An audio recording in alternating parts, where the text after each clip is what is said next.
For years, Brazil kept waiting for Vinícius Jr to become the player he already was at Real Madrid. Now they may be realizing the takeover has already started. 3 World Cup matches, 4 goals, a goal in every game. Brazil top of Group C, Neymar's back, Vinícius Junior is scoring. Carlo Ancelotti has one of the deepest squads in the tournament, yet somehow the story of Brazil's World Cup keeps coming back to the same player. The same player who arrived carrying years of international doubt. The same player criticized after Copa America 2024. The same player many believed could never truly lead Brazil the way he leads Real Madrid. Then the World Cup started. A stunning equalizer against Morocco when Brazil was struggling. Another goal in a dominant win over Haiti. Then a devastating performance against Scotland, featuring 2 goals, a disallowed third, and enough chances for a hat-trick. Suddenly, the questions disappeared. Because this isn't just about goals. It's about the way entire defences are changing their shape to stop him. It's about why one of football's fastest and most aggressive dribblers is becoming almost impossible to contain. It's about how Brazil's attack is increasingly revolving around a player who once struggled to convince his own country. So, has Vinícius Jr finally become the face of Brazil's next generation? Or are we watching the moment the entire World Cup realizes that Brazil's most dangerous weapon has only just begun to warm up? This is why the World Cup has a Vinícius Jr problem. Vinícius Jr arrived at this World Cup with almost everything a modern superstar could have, except full trust in a Brazil shirt. The talent was never the debate, but the output with the national team never matched the reputation. His first Brazil goal didn't arrive until March 2022 in a qualifier against Chile. For a player already decisive for Real Madrid, that gap was hard to ignore. The major tournaments didn't help.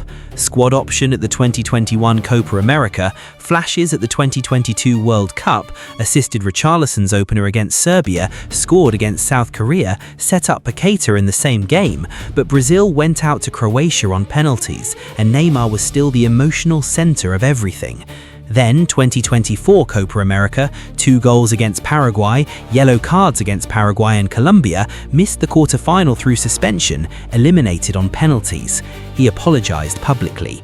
The question stuck: could he be trusted not just to sparkle, but to lead? Real Madrid Vinícius looked like a Champions League killer. Brazil Vinícius still looked like a superstar searching for himself.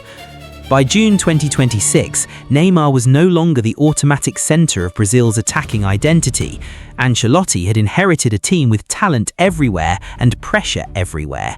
Brazil hadn't won the World Cup since 2002. Vinícius didn't just arrive as a player, he arrived as a question. The first answer came against Morocco, and it wasn't pretty. Brazil looked anxious and disconnected. Morocco had 12 shots in the first 30 minutes, went ahead with Saibari in the 21st after cutting straight through Brazil's midfield. Then in the 32nd minute, Vinícius received on the left, cut inside around El Anaiwi, and bent a right-footed shot across Bunu into the far corner. Brazil escaped with a 1-1 draw.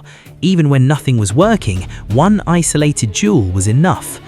Against Haiti, things clicked. The 3-0 win was done before half-time. Cunha scored twice, Vinícius added the third in stop-aid time. But the more important detail was the structure.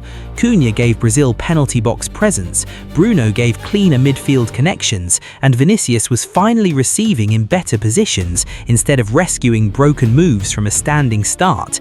Against Morocco, Brazil needed him to save them. Against Haiti, they started using him properly. Then came Scotland, and that's where the conversation changed. Brazil won 3-0 in Miami. Vinícius didn't just contribute, he dictated. First goal after 7 minutes, McKenna's clearance was charged down, ball broke kindly, Vinícius threw on gun, didn't rush, rounded him and rolled it in. Looks simple. In the 7th minute of a World Cup group game, that composure is anything but. VAR ruled out what would have been his second shortly after, nicked the ball from Hendry, finished through the keeper's legs, foul in the build-up. Didn't stand, but the sequence said everything. He wasn't waiting for service, he was hunting errors. His second, just before half-time, was the more interesting one. Bruno delivered from the right, Vinícius arrived to head in at the far post. Back post instinct, movement, timing, not pace and step-overs. If he's only dangerous with the ball at his feet, you can manage him. If he's also pressing mistakes and arriving at the far post, that's a much harder problem. 3 games, 4 goals. On the score sheet every match. Brazil top of Group C. Before the tournament, the question was whether Vinícius could carry the weight of the shirt. After 3 matches, that question's retired. The new one is whether the rest of the World Cup can stop him. The problem with Vinícius isn't just that he's fast. Plenty of wingers are fast. The problem is how quickly he turns a normal defensive situation into a nightmare. The danger starts before he touches the ball. Fullbacks drop deeper, centre-backs shade across. Midfielders hesitate to press because if they jump and miss, he's already facing goal and gone. Step tight and he attacks the byline. Stand off and he cuts inside onto his right foot. He doesn't need a perfect team move, just one loose shape, one delayed run, one centre-back pulled slightly wider than he wants to be. Against Morocco, Brazil weren't playing well. Didn't matter. One clean access point, one defender in front, he cut inside and bent it across Bunu. A goal manufactured from nothing. That's why Ancelotti keeps him wide. One winger in the right position changes the geometry of the entire defence. And once defences start adjusting to him, Cunha finds space in the box, and runners find lanes that didn't exist before. Send 2 players, someone else is free. Don't send help, he wins the 1v1. Defend deep, Brazil gain territory. Defend high, he attacks the space behind. Scotland found that out. 8 shots, 5 on target, 2 goals. There's no single defensive rule that contains him. Show him outside and he crosses. Show him inside and he shoots. Get too close and he wins the foul. Now, the Madrid context, because it matters. Ancelotti left, Xabi Alonso arrived, then Arbeloa took over in January. 3 managers in one season dismantles automatisms and changes who the attack is built around. Under Ancelotti, Madrid accepted their most dangerous route was direct, left-sided, explosive. Under Alonso, that clarity broke down. Tension over rotation, early substitutions that became a pattern. For a player whose game depends on repeated duels and rhythm, that disruption shows. Then there was Mbappe, 2 elite attackers who naturally want the same spaces, no fixed central reference, attack crowded on one side and empty in the box.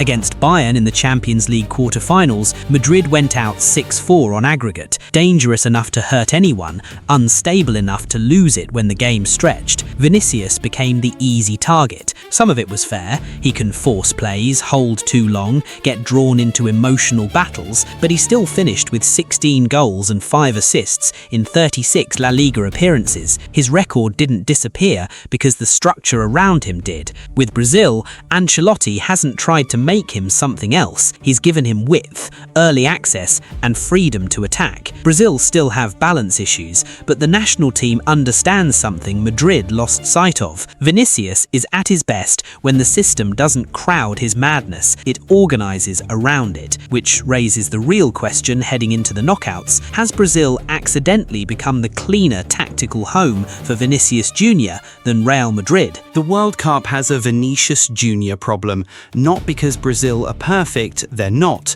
but after 3 group games, every team left in their path can see exactly where the danger comes from, knows which side the ball travels, knows who the attack is built to release, and still can't stop it. Brazil topped Group C with 7 points. Their round of 32 tie is in Houston against the Group F runner-up. Netherlands, Japan or Sweden, that's where the tournament changes. Group stage gives you room to recover, knockout football doesn't. One bad clearance, one slow recovery run, one fullback caught square, and Brazil have the player who's already shown he can turn those moments into goals. The tactical problem is simple and unsolvable. Defend high, he attacks the space behind. Defend deep, Brazil pin you in your own half. Double him, someone else is free, and Brazil now have enough around him to punish every adjustment. Cunha occupies centre-backs, Bruno receives and switches play, Paqueta connects the midfield, Ryan gives another direct outlet, Neymar and Endrick give Ancelotti options from rotation. The Morocco performance was the warning, the Haiti and Scotland performances were the confirmation. Brazil no longer look like a team waiting for Vinícius to invent everything, they look like a team designed to make his actions count. But that's also the tension. 4 goals in 3 games isn't just form, it's dependency starting to take shape. If he gets injured,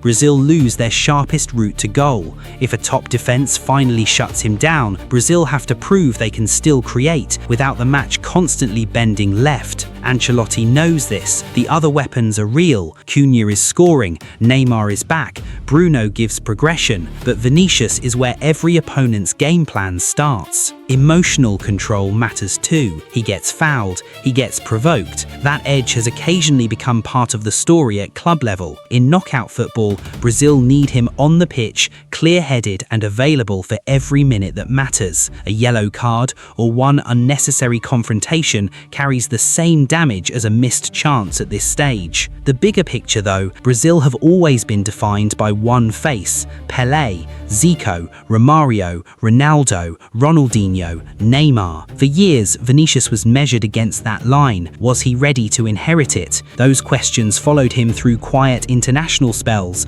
Copa America frustration, and every debate about whether his club level would ever translate to the Seleção. The World Cup is asking something different now. Maybe the Neymar comparison was always wrong. Neymar was a creator, controller, entertainer, emotional reference point. Vinícius is something else, a territory winner, a transition weapon, a 1v1 machine who turns defensive shape into emergency defending. He doesn't control games in the traditional Brazilian number 10 way, he bends them by putting fear into the opposition's right side. Group stages create stars, knockout rounds create legends. The goals against Morocco, Haiti and Scotland changed the conversation. The next matches will decide whether they change his legacy. The World Cup doesn't have a Vinícius Jr problem because he's struggling. It has one because every team knows exactly where Brazil's greatest threat is coming from and still haven't figured out how to stop it.